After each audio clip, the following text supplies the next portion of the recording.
டேய் நீ ஏன் இந்த வார்த்தை இன்னைக்கு யாரோ சொல்லிக்கிறாங்க கேட்க புதுசாகுதுன்னு கத்து வந்து பேசுற நல்லா தெரியுது. ஆமா மச்சான், எங்க மந்திர போடான்னு அடிக்கடி சொல்லி மனப்பாடம் பண்ணிக்கிறான்டா.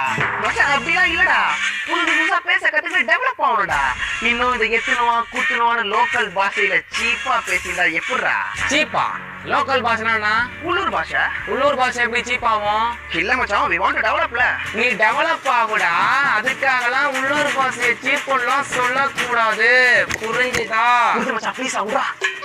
நல்லா பால் பச்சை கலர் ட்ரெஸ் போட்டுனதால இன்னைக்கு இப்படி பேசுதா? காதத்து கையில குத்துருவேன். சாரி மச்சான், இனிமே இந்த மாதிரி பேச மாட்டா. விடு மச்சான், தெரியாம பேசிட்டான். சரி வா டீ சாப்பிட போலாம். வர மச்சான், பட் சொல்றா. இல்ல மச்சான், ஸ்டார் பக்ஸ் தான் எனக்கு செட் ஆகும்.